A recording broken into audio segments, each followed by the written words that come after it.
Uno de los programas más socorridos y más usados, de los que la Junta de Andalucía pone al servicio de los docentes como una especie de complemento a su labor, bueno, no lo tengo muy claro. Yo llevé el programa Aula de Cine, pero ya no lo llevo porque para hacer lo que voy a hacer de todas maneras no necesito rellenar papeles ni pedir permiso a nadie, como esas autorizaciones para ir al cuarto de baño, que en algunos colegios anglosajones, en algunas divisiones del sistema educativo anglosajón, exigen hasta detallar qué va a hacer uno en el cuarto de baño, cuánto cree que va a tardar. Bueno, no quiero pedirle permiso a nadie para hacer lo que está bien.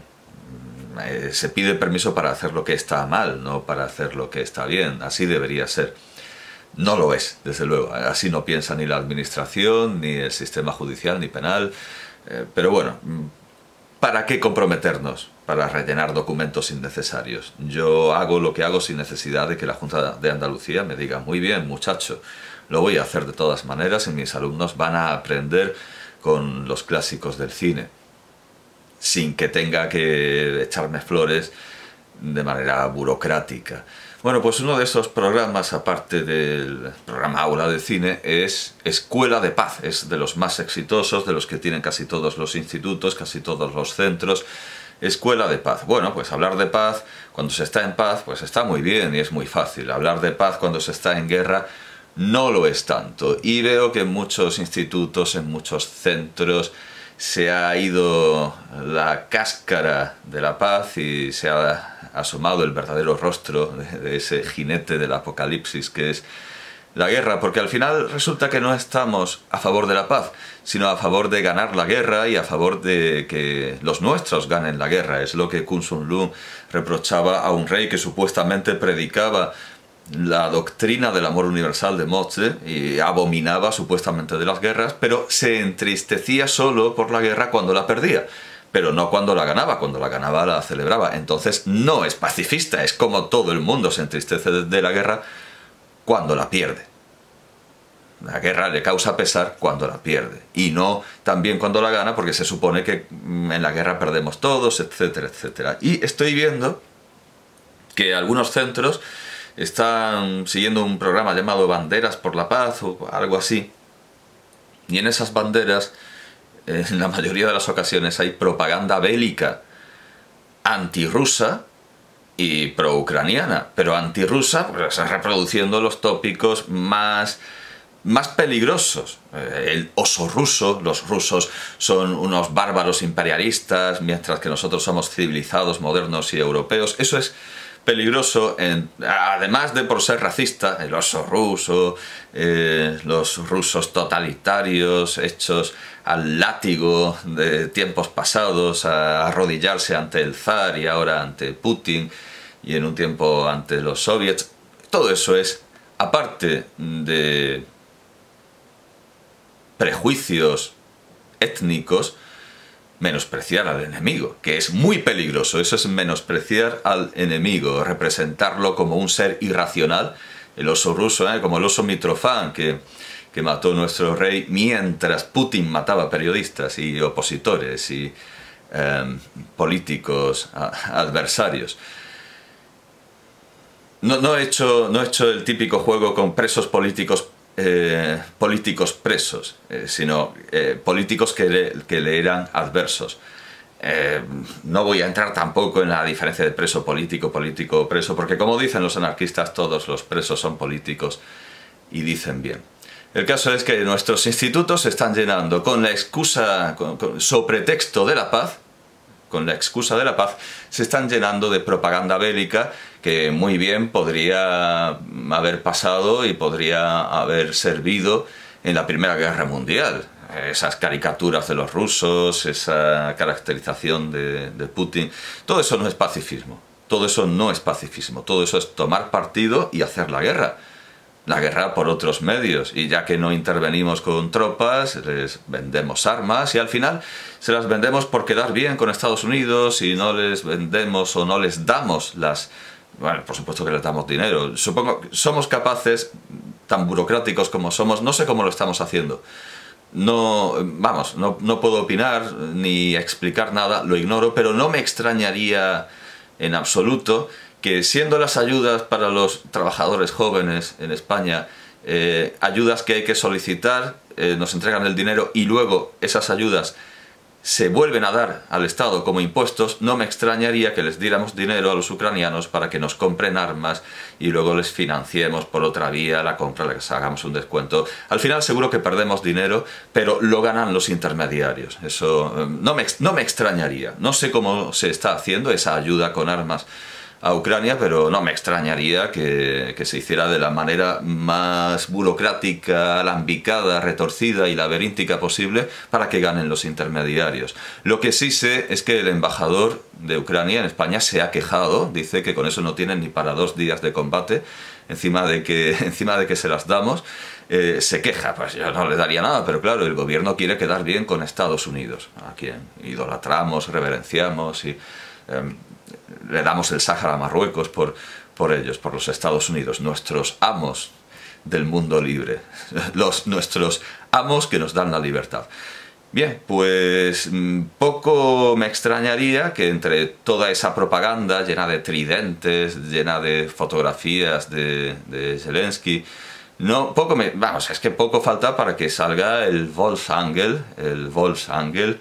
que es objeto de este pequeño estudio y que además ha sido objeto de un ejemplo para mis alumnos, a propósito de lo difícil que era conocer la realidad, pero no la realidad sobre la guerra de Ucrania, etcétera. Eso no me lleva ni un minuto el decirles que están siendo víctimas de propaganda por parte de los medios y por parte del sistema de educación. Eso no me lleva. No, es la realidad física que representa el Volksangel. Bien, en cuanto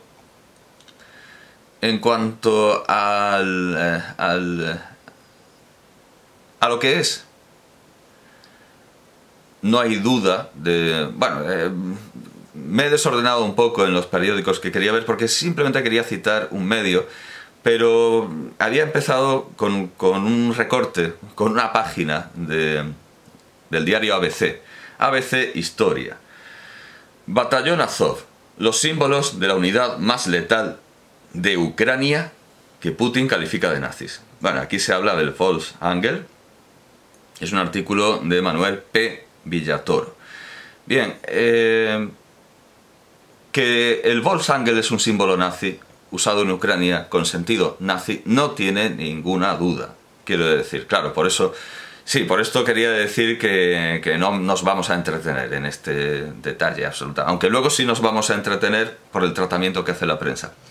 Pero todo el mundo sabe que el Volksangel en Ucrania reproduce el emblema de la segunda división Panzer y que es un símbolo no de ningún oscuro legado medieval, sino de las tropas nazis que luchaban contra el ejército soviético. Y nos pueden decir, sí, es que se usa como metáfora de la lucha contra Rusia, sí, la lucha contra Rusia por parte de los nazis, eso está clarísimo. Bueno, pues en este artículo se dice claramente, aunque se intentan, por supuesto, echar balones fuera, qué asco de metáforas futbolísticas y de periodistas que no saben medir si no es en campos de fútbol. Bueno, se intenta marear la perdiz, metáfora cinegética, mejor, se intenta marear la perdiz diciendo que Putin los califica de nazis. Ya, sí, pero menudo subterfugio. Los califica de nazis porque son nazis. Sigue diciendo la noticia, lo leo todo en orden. Aunque el grupo defiende que su insignia ensalza los valores del país, sus similitudes con las runas utilizadas... esto ya es no saber lo que es una runa, porque el Volksangel no tiene nada que ver con las runas. Aunque luego se reinterpretó pues haciéndolo la unión de 2 runas, pero eso es muy a posteriori. Sus similitudes con las runas utilizadas por las SS, y además son las runas de Hugo List, que él se llamaba von List, pero no era von, vamos, ni de broma. Es Hugo, sí, Guido von List, Guido von List, bueno, que no era von List, que era Guido List. Perdón por el lapsus. Peor que un lapsus es este error de decir que el Volksangel es una runa. Bueno, empieza con un lenguaje épico, digno de crónica de ABC, pero de otros tiempos.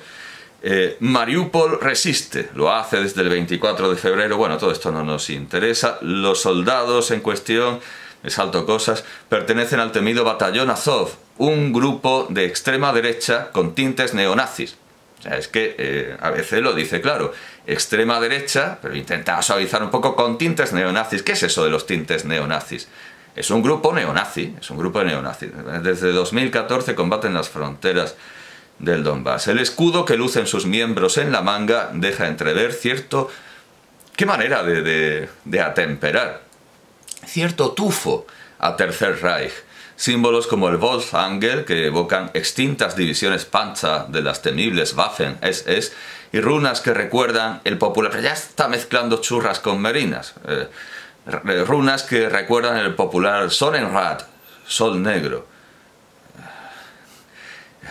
Rueda solar, grabado en las sedes de las unidades más sanguinarias de Adolf Hitler. Bueno, no mezclemos churras con merinas, centrémonos en el Volksangel, que es de lo que he venido aquí a hablar. Ellos, no obstante, se defienden e insisten en que han cumplido con la desnazificación, es decir, que se han desnazificado a ellos mismos, a la que se comprometieron hace algunos años. Sea como fuere, no son pocos los analistas, y ahora viene la plétora de brillantes mentes y grandes ingenios, los analistas. Yago Rodríguez, bueno, claro, conocidísimo, fundador de The Political Room. Bueno, ¿qué me importa a mí lo que diga lo que me diga un bloguero? Que sostienen que su posible aniquilamiento en Mariupol, donde albergan su base principal, borraría de un plumazo a un grupo que se ha convertido en un problema para el gobierno de Zelensky desde hace 8 años. Bueno, no sé para qué hace falta citar aquí a ninguna autoridad. Evidentemente, estos neonazis son un problema de imagen para esa versión ucraniana de Ada Colau, que es Zelensky, que no sabe muy bien si lo que quiere hacer es una guerra o noche de fiesta, porque quiere ir a los Oscars y, en fin, no tiene muy clara su vocación. Huelga decir, sigue diciendo ABC, que a pesar de que el batallón Azov se ha transformado en el blanco de todas las informaciones sobre Mariupol por su controvertido origen, luego explica cuál es el origen. Vamos al grano, datos. Los orígenes del batallón Azov se encuentran en la secta 82, los ultras del club Fútbol Club Metalist. O sea, fantástico, son hooligans. Son hinchas, son fanáticos del fútbol, o sea, el cuerpo militar elitista perfecto para ganar una guerra con Rusia.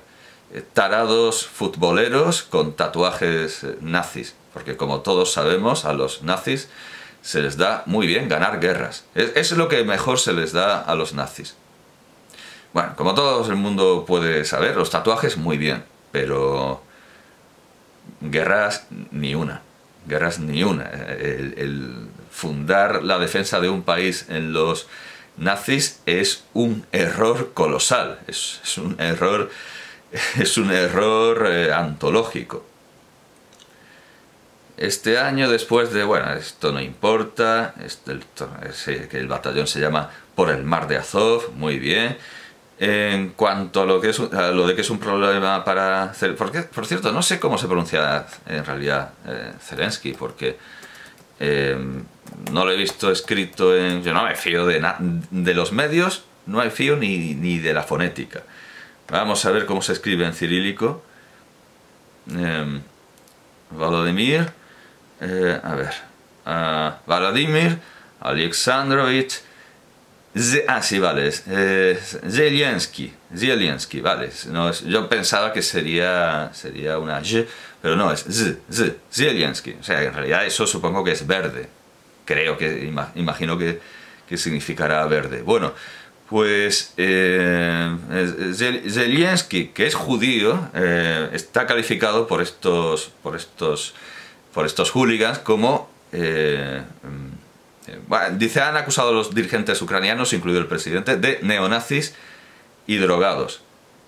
No, perdón, no el batallón Azov, el Kremlin, eso es. La propaganda rusa dice, a costa de estos futbolistas neonazis y drogados, dice que los dirigentes tan perfectos y tan santos de Ucrania son neonazis y drogados. Bueno, nada, por Dios, no, ¿cómo se les ocurre decir que son neonazis por tener tropas neonazis? Antes de la guerra, el batallón Azov contaba... Bueno, aquí está, Wolfsangel, o gancho de lobo que diríamos por estos lares. Vaya, qué culto se pone. No es un gancho propiamente, es más bien un anzuelo. El símbolo que luce en el frontal del escudo del batallón Azov evocaría, según Putin no. ¿Por qué citar tanto a Putin? Ahora resulta que la prensa española no puede dar un paso sin lo que explique Putin. Un objeto que nació hace siglos en las regiones que hoy ocupa Alemania. Una de las primeras referencias escritas que se tienen de él, lo cual es falso, pero bueno, se dio en 1714 cuando apareció citado en la obra Geschichte der Heraldik, bajo una sencilla definición. Pero claro, no está dando la definición de lo que es el objeto, sino de su uso en heráldica, que es evidentemente posterior. Pero bueno, bajo una sencilla definición que hace referencia al objeto real. Gancho con el que se atrapan lobos en forma de luna creciente con un anillo en su interior. Una de las definiciones, una de las explicaciones más antiguas, pero no la más antigua, del Wolfsangel, no le da su forma actual que tiene en el batallón Azov, sino la forma de media luna, que es una forma posible para un anzuelo, para un gancho. A partir de ahí, el Wolfsangel se convirtió también en un símbolo de diferentes movimientos sociales que lo asociaban al poder del lobo. Y aquí empieza a citar, ya me niego a citar a estas autoridades. Vámonos. Lo importante es esto: la pasión del nazismo y de las unidades lideradas por Himmler por las runas. Pero que no es una runa. ¿De dónde se sacan que esto es una runa? Qué manía con lo que... no es una runa, es un objeto real que existe. Dice, la pasión del nazismo y de las unidades lideradas por Himmler por las runas hizo que el Wolfsangel fuera adoptado como uno de los símbolos fundacionales del Tercer Reich. Una de las unidades que lo lució por toda Europa fue la segunda división Panzer de las Waffen, es conocida como Das Reich. Participó en los combates de Holanda, Francia, Yugoslavia y a la postre la Unión Soviética, por lo cual su uso en Ucrania desde luego es nazi. La Reich penetró en el corazón de Rusia, cruzó el Beresina y rodeó los pantanos de Pripyat hasta llegar a Mogilov y Smolensk. Luego tomó y defendió Yelnya de los esforzados contraataques soviéticos. El 8 de agosto fue relevada temporalmente para descansar y rehacerse cerca de Smolensk. Explica Gordon Williamson en Divisiones Panzer de las SS. Se ha cogido el típico libro de aficionado a la Segunda Guerra Mundial y le está contando... Bueno, vámonos a Wikipedia. Vámonos a Wikipedia, que nos pone sobre la pista de una explicación bastante más antigua de lo que era el Wolfsangel. Concretamente...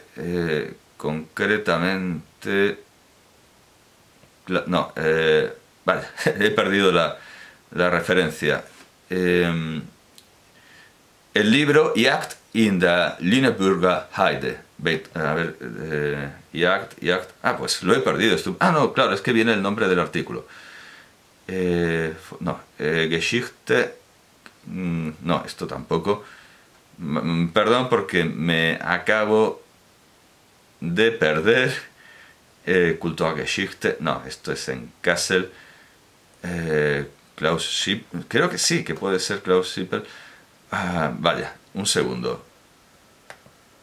Lo tenía... Bueno, el libro parece que está dirigido por Norbert Steinau, porque es que aparece la cita en Wikipedia, pero en Google Libros solo aparecen fragmentos, así que se ven como por una rejilla. El libro es Jagd in der Lüneburger Heide. Beiträge zur Jagdgeschichte ahí termina el título. Y es un artículo de Jürgen Delfs, eso es, Jürgen Delfs, que en Wikipedia no aparece en la bibliografía, sino como nota. Ese es el problema, claro. Jürgen Delfs. El artículo o la contribución, el ensayo Wölfe, Verteufelt und Verkannt, que está publicado en este libro, Jagd in der Lüneburger Heide, Beiträge zur Geschichte, publicado por el Museo Baumann en el año 2006. Bien, pues ahí se da una referencia del año 1617, donde se explica que un Volksangel es un gancho donde se cuelga carroña y el lobo va a comérsela y se le queda enganchada la boca como un pez. A mí esto me parece una crueldad terrible, excesiva. Ya lo es en un pez, que asumamos tranquilamente que al pez se le desgarran las tripas con el movimiento y que el gancho, el anzuelo, se le queda más y más profundo. A mí me parece esto algo propio de tiempos pasados, y por esto se lo refería a mis alumnos, primero por lo difícil que es reconocer un objeto de tiempos pasados, porque nosotros vemos el Volksangel o Volksankel y desde luego en lo último en lo que podemos pensar es que eso es un anzuelo para pescar lobos como si fueran peces. Pero además también para recordar lo que ya había dicho previamente. Bueno, esto se lo puse en un examen y nadie se acordaba, les había puesto en un examen un texto de Juan Manuel de Prada sobre la evolución de la sensibilidad, muy parecido a uno de Azorín en el mismo diario ABC, pero que Juan Manuel de Prada no había leído. Pero no era esa la conclusión de Juan Manuel de Prada, aunque hacía referencia a este problema de por qué Cervantes se ríe y los lectores de Cervantes se ríen de cosas que ahora nos parecen rematada y denodadamente crueles. Hice un pequeño discurso para ilustrar a mis alumnos sobre cómo había avanzado la sensibilidad, porque claro, alguien dirá, vaya, es usted un comeflores, es usted un hippie, pero les expliqué que hoy día ningún aficionado querría ver en una plaza las banderillas de fuego, y ni siquiera las banderillas negras, ni a un caballo sin peto, porque habitualmente antes en las plazas de toros los caballos del picador eran caballos viejos que acababan todos reventados y con las tripas fuera en mitad de la plaza, y era un espectáculo desolador. Después de hacer este discurso llegaron unos alumnos tarde, le pedía a los alumnos que me habían estado escuchando, como suelo hacer, que le explicaran a los recién llegados de qué habíamos estado hablando, para asegurarme primero de que me entienden y segundo de que saben expresarse y saben dar explicaciones funcionales. Y al saber lo que era, o sea, lo hicieron bien, se lo explicaron bien, al saber lo que era, el nuevo alumno que llegó dijo, ¡ah, qué guay! Es decir, no le había calado en absoluto, o no había percibido en absoluto la crueldad del mecanismo, de que un lobo esté como un pez, en lugar de con un sedal, con una cadena, con un garfio que le está reventando las tripas. Porque muchos alumnos necesitan un contexto y quizá música sensiblera para reconocer la crueldad. Si no, les parece algo divertido. ¡Ay, qué guay! Quizá, bueno, no sé hasta qué punto puedo equivocarme, porque yo creo que nadie quiere ver banderillas de fuego en una plaza, pero en El País, en el año 1978, Jorge Laverón, bueno, no tiene tilde, publicaba este artículo brevísimo que voy a leer entero. La propuesta de que se implanten de nuevo 1978, El País, democracia a tope. La propuesta de que se implanten de nuevo las banderillas de fuego triunfó plenamente en la sesión de ayer para la reforma del reglamento. La hizo el empresario Agustín García Calleja, y hay que destacarlo por lo que supone de preocupación por la promoción del espectáculo, en un sector que hasta ahora parecía estar solo a sus intereses muy concretos. La vuelta a las banderillas de fuego suprimidas en el reglamento de 1952, es decir, esto se enmarca en las medidas dictatoriales de Franco para humanizar las fiestas con animales. Por ejemplo, prohibió balancear al toro de Tordesillas, porque eso era una barbaridad, la gente iba balanceándolo desde un coche, ahí desde un 600. Franco tuvo medidas represivas, autoritarias, contra la crueldad animal. El pueblo lo que quería era reventar animales, tirar cabras desde el campanario, alancear a un toro desde un coche, que el toro tuviera banderillas de fuego, ahí, con el lomo ardiendo. Y Franco, contra la voluntad popular, pues tuvo estas medidas autocráticas, despóticas, de despotismo ilustrado. No voy a entrar en comentarios, pero así son las cosas. Así son las cosas. Franco humanizó las fiestas con animales y cuando volvió la democracia, como estamos viendo, el pueblo campó por sus anchas y exigió la devolución de la crueldad animal, que era la voluntad popular, era el sentir democrático de España, el reventar animales. Y esto se plantea como una especie de transición paralela. En 1952 se prohíben las banderillas de fuego, en 1978 pueden volver. Es antigua petición de los aficionados, dice, porque son eficaces para el toro manso y las negras que hoy se usan no sirven para nada. Otros acuerdos fueron que matadores y subalternos puedan optar por el uso de banderillas de 70 milímetros o las de 60. Se deja a elección de los propios picadores que los caballos salgan con un ojo tapado o los dos, y se elevó la cuantía de las sanciones a quienes infrinjan diversas normas sobre el primer tercio. No sé hasta qué punto luchar contra la crueldad animal forma parte de lo que tenemos que enseñar. Yo estoy en contra de todo tipo de fuerza, violencia innecesaria, de todo tipo de crueldad y dolor innecesario, aunque sea infligido a las bestias. Es algo también muy coránico, desde luego. Lo que pasa es que el Corán prevé y previene el dolor de las bestias con los medios que había en aquella época, y ahora quizá nos parezcan todo lo contrario, cruentos, dejar desangrarse a un animal, pero antes había métodos aún más cruentos, y el Corán lo que hace es, y la tradición islámica lo que hace es legislar con los medios que tenían en aquel tiempo. Sabemos ya, por lo tanto, lo que es el Volksangel, y no debe confundirse, como muchos hacen a través de la heráldica, con el crampón. Un Volksangel no es un crampón, a no ser que entendamos simplemente crampón como gancho. Por cierto que crampón, al margen de la heráldica, se usa en alpinismo, y he encontrado en el Diccionario de la Montaña de Agustín Faus estas precisiones. Es un diccionario publicado por Juventud en la ciudad de Barcelona, la editorial Juventud de la ciudad de Barcelona, en 1963. Es un diccionario, entonces tenemos la entrada clavija fija, crampón. En algunos pasos de uso frecuente y algo expuestos de las montañas se han fijado largas varillas de hierro para facilitar el paso sin necesidad de encordarse. Hay clavijas de esta clase en caminos que conducen a refugios y en itinerarios clásicos. Así se convierte en fácil un paso difícil y se ahorra al excursionista un gran rodeo.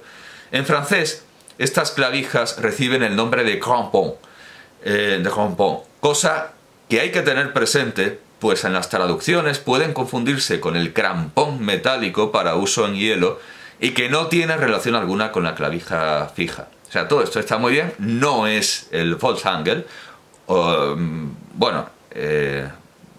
Dejémoslo en Volksangel. Lo he buscado, por supuesto, en el diccionario Grimm, en el diccionario de los hermanos Grimm. Lo he cerrado, pero quizá podría encontrarlo en el historial. Simplemente se daban variantes del nombre, pero el objeto es el mismo. Un gancho, un anzuelo, hablando con propiedad, un anzuelo que sirve para pescar lobos, para cazar lobos, como se hace con un pez. En realidad lo que quería leer es la siguiente definición que me ha impresionado mucho, que es la de clavija moral. Clavija moral, en este diccionario de montaña. Clavija moral, la clavija que no se ha podido fijar con entera seguridad, pero que no hay más remedio que aceptar por falta de otra mejor. Recibe el nombre de clavija moral. Aunque no ofrezca completa garantía, su presencia basta para prestar un apoyo moral al escalador. Es una clavija que se sabe que no funciona, que no está bien situada, pero que como está allí, pues sirve de apoyo moral. Me parece una metáfora muy funcional en muchos ámbitos, esto del apoyo moral. De hecho, nosotros somos la clavija moral de Ucrania. Estamos dándoles apoyo moral y armas que no valen para 2 días, Y desde luego, a falta de otra mejor, pues se tendrán que conformar con esto, pero somos una clavija moral en la guerra de Ucrania.